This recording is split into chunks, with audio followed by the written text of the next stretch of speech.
Real bad day at the Burkhalter house. Fences are tough. Fences with neighbors are tough. Richard was like, when he heard us talking, he was like, "Oh, she doesn't realize that's not a good thing." Stuff running along the fence. Yeah.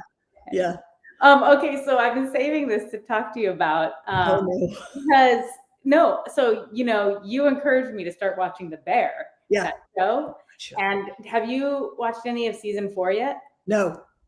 Okay, so I love this show for a lot of different reasons, but it is quite dysfunctional. Oh my lordy. Yes. So sometimes so dysfunctional. Grit through it, and like it's almost like, oh my gosh, it's painful to watch at times. But so in the first, I think it's the first or second episode, I won't give it away, but basically they get in some reinforcements to help their business, because it's like, the uncle's like, dude, you got like this amount of hours or else we're cutting it. We're calling it quits because you guys are bleeding money. And then they hire in some reinforcements and they just start kicking in the systems, and it was like, boom. And I'm like, yes, this is what I'm talking about. It's systems, man. Oh, I got to go watch it. That is it. Listen, hands down. I don't care what business you're in. And the restaurant business is like, that's tough. That's a tough. But like Gordon Ramsay, when he goes into those restaurants, it's all about systems. And that's the same thing with us. It's all about putting in systems so that your business can consistently give out a good quality of care, right? Or great quality of care. I mean, and revisiting the systems. Yes. And as you grow as a business, the system that worked with one location or one service offering may not work when you start adding 10 service offerings or 2 or 3 locations. Like, you have to revisit them. It's all about systems. It's all about systems. All about the systems. Yeah. Anyway, so watch The Bear. Great show. Very dysfunctional. It is hard to watch sometimes. You're like, oh my lordy. Yeah. But great show. So I'm so glad that you encouraged me to start watching it. All right. So happy Wednesday, everyone, and welcome to the Dog Gurus live discussion. Thank you for watching and listening. And if you are catching this live, please write in the chat hello. We love interaction. And if you have a comment or a question, please bring it on. Let's talk. So the Dog Gurus, we provide expert business guidance to pet care business owners and staff. We've helped thousands of pet care businesses thrive with training in leadership, operations, finances, safety skills, and so much more. Our content has nearly 500 on-demand video modules and done-for-you tools, as well as an AI companion that you can search any topic that you want in our learning management system, and it'll give you a response and tee up the videos, tee up the articles, tee up the PDFs, the downloadables, all that stuff for you. So it's on-demand education at your fingertips. And it'll tee up in the video. So if it's the spot you need to see is at 10 minutes and 41 seconds, that's what it's going to load up for you. It's pretty impressive. And all of our owner education coaching programs or LMS programs comes with coaching. So we do have coaching available for every business entrepreneur at every level. So wherever you're at, whether you're a startup, whether you're in the thick of it, or whether you're a mature business, we got something for you that's affordable and that you could take advantage of. All right, so today's topic, I think this one's going to be really easy for us to just go on and on about. So it's something that every entrepreneur can identify with, because we've all struggled with it, and we've all struggled with having to figure out how not to juggle so many balls. I mean, it's like, how do you balance everything that you have with the business? Because you really wear a ton of different hats as a pet care business owner. I mean, I often remember like getting up for my day and being like, okay, I'm going to really tackle, I'm going to be good, and I'm going to work on my business today. And I'm going to tackle this, and that. I walk in the shop. Next thing I know, it's 4:30 in the afternoon. And I'm like, I barely even got one of the things started, And you're bathing dogs. What happened? My day blew up. Yeah, I mean, I'm sure you remember those days. Oh, yes. We had one in particular, 4th of July, where about 90% of our staff got sick. Like it went through the whole kennel. Like, Well, I mean, yeah, that reminds me of COVID. So yeah, right. Trauma. yeah, it is trauma. Yeah. Well, today we're going to share the exact shifts that we made that helped us step out of the chaos and into leading our businesses. We're going to give you really easy tactics and tools that you can implement today. So I'm telling you, these suggestions, they won't cost you money. It's just, you just need to decide to do them and have follow through and implement it. But I guarantee if you stick to it, they will help. So if you could do at least one thing, that would be really, really great. Just at least pick one. Just try one. Yeah. And somebody's going to ring my door, so my dogs might. Oh, everybody, hold on a second. We're about to meet Shantae's dogs. There they are. Listen, this is live. I'm waiting for the UPS guy to show up today. You know, it's the Barkathon. Oh, well, what are you going to do? So yeah, we're going to talk about the tips and tricks today and how to take your time back. And one of the first things we're going to talk about is what was it that made you realize you had an issue? And so I'm going to tell a very funny story. It was not funny at the time when I was wearing a lot of hats, right? As a business owner, we were growing, we were expanding, we were adding services, like so many things were happening. And I had a girlfriend who invited me on a trip to Vegas with a couple other friends just for the weekend. So we planned it. We're going to stay in this really great hotel. Super excited. And I never went anywhere. I also had a young baby at the time, so I never went anywhere. So I got on a plane, I fly out to Vegas. I walk into the Cosmopolitan. If you've been to Vegas, you probably know the Cosmopolitan. I walk into the Cosmopolitan. I'm like, hey, I'm Amber Burkhalter. I'm here to check in my room. They're like, we don't have a reservation for you. I was like, excuse me? No, we don't have you checking in. So they searched and they searched again and they found my reservation. It was the following weekend. I called my girlfriend and I said, when are we supposed to go to Vegas? And she was like, next weekend. Why? And I said, I'm standing in the lobby of the hotel in Las Vegas right now. I went the wrong weekend because I was wearing so many hats and I was pulled in so many different directions that I put it in my calendar wrong. I booked the flight wrong. I booked the hotel wrong. So I was in Vegas for the weekend by myself. And it was a real eye opener. I was like, okay, like not nobody crying your soup, right? Like you're in Vegas, you're going to have a great time. But it was, you know, being in Vegas by yourself is not super awesome when you thought you were going to be with all your friends. So that was my eye opening moment when I realized like, I got to get it together. I got to figure out how to manage my time better. Wow, that's a crazy story. Sorry, everybody. You're good.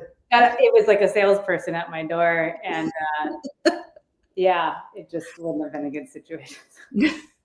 Anyways, moving on. But thank you for sharing that story. I think that's really important. And yeah, what a crazy thing to. It was crazy. Yeah. You were probably like, oh my gosh. I was so upset.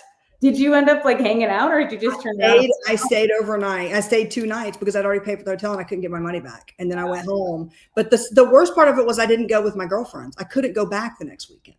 Oh, so yeah, I hired a VA. I'm sure we're going to talk about that today too. So that was the moment. Yeah. So listen, you know, being a business owner, it's tough. We wear a lot of different hats, but there are things that you can do to really shift that and make that change to where you start delegating and where you start to really use your time more effectively. So I want to talk about, you know, time, the value of your time as an entrepreneur first and foremost. Love this. So let's just say I want you first, before I give out these numbers, I want you just to think about it to yourself. Like, what do you think your hourly rate is? I mean, what would you say for yourself? Like, you know, is it $50, $75, $100 an hour? Like, how do you value your time? And, you know, a good example is if you are bringing in $150,000, like let's say net profit, that's like a paycheck for you at the end of the year, your time is valued at $75 an hour.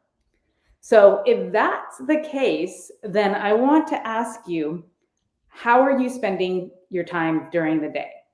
Are you spending time that a simple, like you can simply assign that task to somebody who's working for maybe $15 or $20 an hour? Because if that's the case, you should not be doing those tasks. You can have somebody do that because your time is a lot more valuable and you should be working on strategies for the business. Yeah. If you're running a company, your resource for that company is not you bathing dogs. That's not a good resource for your company. I have a friend who is in wealth management, and she told me this so long ago. She said, what is your time worth? Because I was driving back and forth with clients then. And she said to me, you have to look at everything that you do and ask yourself, how much would you be getting paid right now if you were doing something else this hour? And if it's, $15, $20, like delegate, right?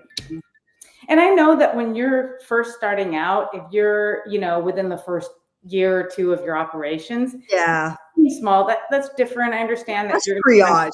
Like that's a different stage. Yeah. Yeah. That's almost like a given, that, you're going to be doing some of those tasks. And I don't necessarily think that's a bad thing, because I think you learn a lot by, having that experience, doing a little bit of everything in the beginning. But, if you're 5, 10, 15 years in, you definitely shouldn't be the one that's covering bathings or baths or covering shifts or doing the extra feedings and things like that. I mean, you should have staff in place to take care of all that stuff. Absolutely. Yeah. That first 2 years, give yourself some grace. It's really survival of the fittest, and you're just trying to figure it out, right? What you thought was going to work, maybe it works 80%. So, give yourself some grace those first few years. But yeah, 15 years in, you should be able to go on vacation, friends. Oh, yeah. I mean, if you can't go on vacation, yeah, we have issues. Hopefully you're more of a remote business owner. Yes, that would be ideal.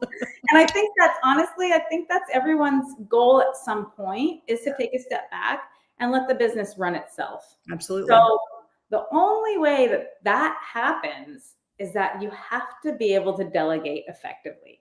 And you have to have a hierarchy of command.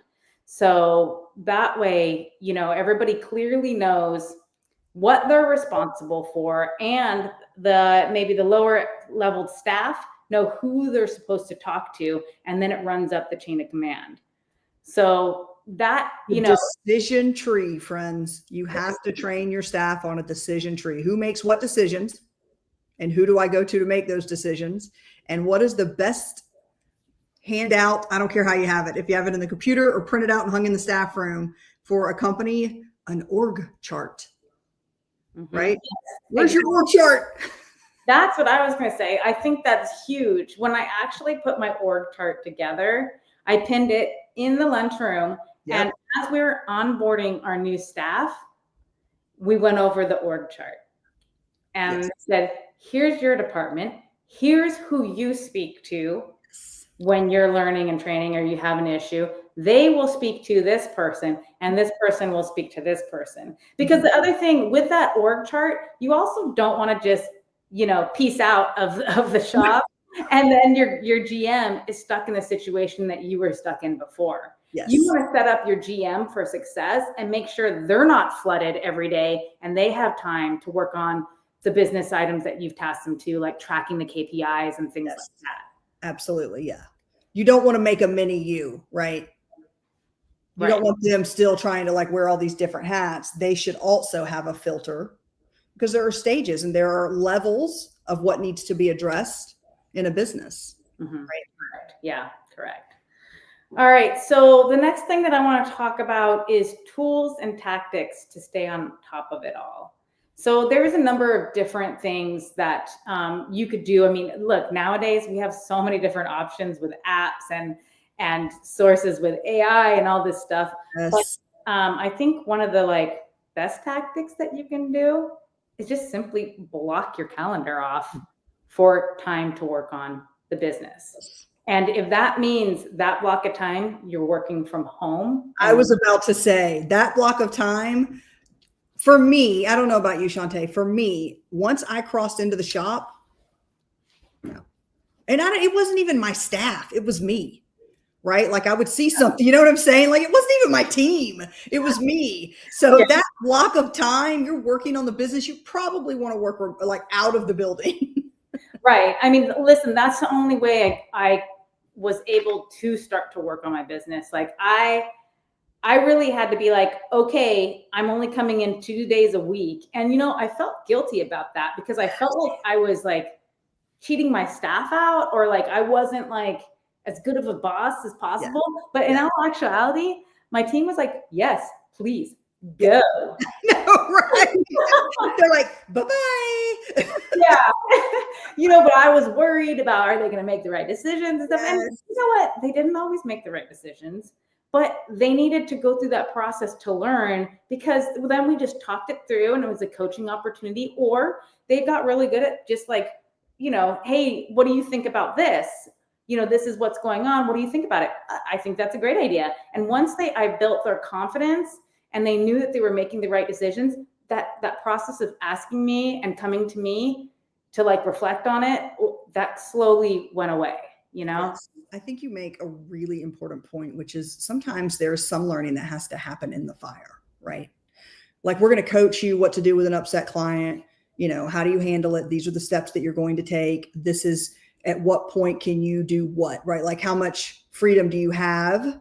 Can you refund money? Do you need to speak to a manager? Like, we're going to train you on all of those things. But at some point, the training wheels have to come off and you have to actually go through the experience, right? We used to call it miles on the dog. So when we were training, you just needed to get miles on the dog. They just needed to have the experience over and over and over before they were rock solid. It's the same thing. And if you're there all the time, like standing next to them, or, most entrepreneurs are strong-willed. So we're going to probably push people out of the way and say, I got it. They're never going to learn, right? They're never going to learn. Yeah, they never will. And I also had to really learn to say, when I was in the office those 2 days a week, I had to really learn to say, what do you think? If somebody comes to me with a question, first of all, it's like, hey, did you check with your supervisor? Right. What do they say? And then if that's not the case, then they come to me, then I'm like, well, what do you think we should do before I say anything else? And that, again, that really built the confidence that they needed to know that they were making the right decisions. They don't have to come ask me. I had a business coach years ago tell me this, and I adopted it fully, which was, come to me with anything. If it's for me, don't come to me if you can't find paper towels, but come to me with anything that's for me. But come with a solution. And it may be the wrong solution, but I absolutely do not care if it's the wrong solution. I just want you to come with a solution, right? Agreed. What do you think? What should we do? What would you do?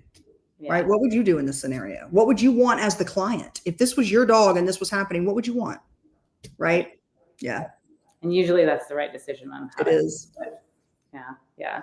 So, okay. So that's like one that every single person listening to this can start doing tomorrow. Yes. Tomorrow, just try it 1 day a week. That's what I'm saying, is like, block your morning out 1 day a week. You can just block your morning. Yes. Yeah. It will really change everything for you. So other things that you could use, like, at the Dog Gurus, we use Slack for communication. Yep. That's huge.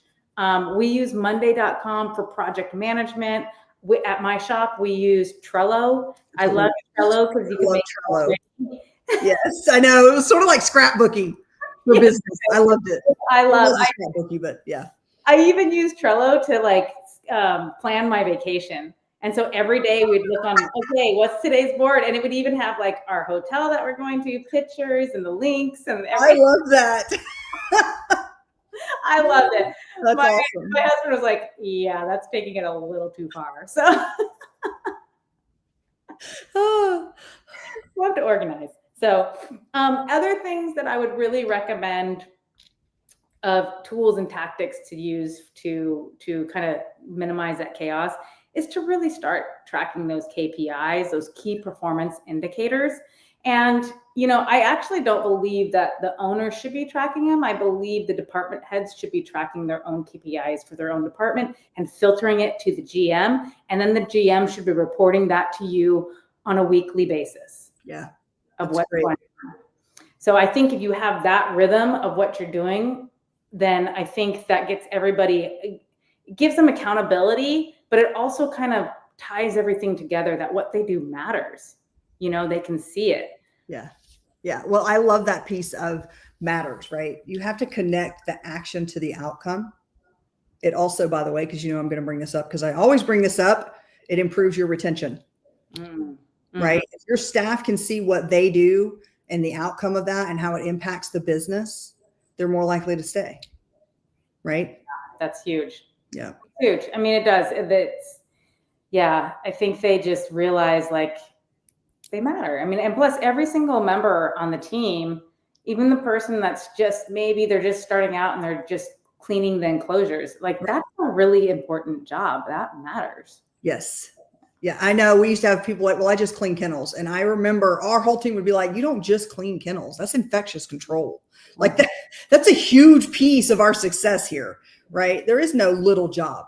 There really isn't, especially in this industry. There just really isn't. If you're just printing out collars, like we used to do, pre-printed collars. If you're just printing collars for the holiday, like you have to get that right. Every little bit matters. Yeah.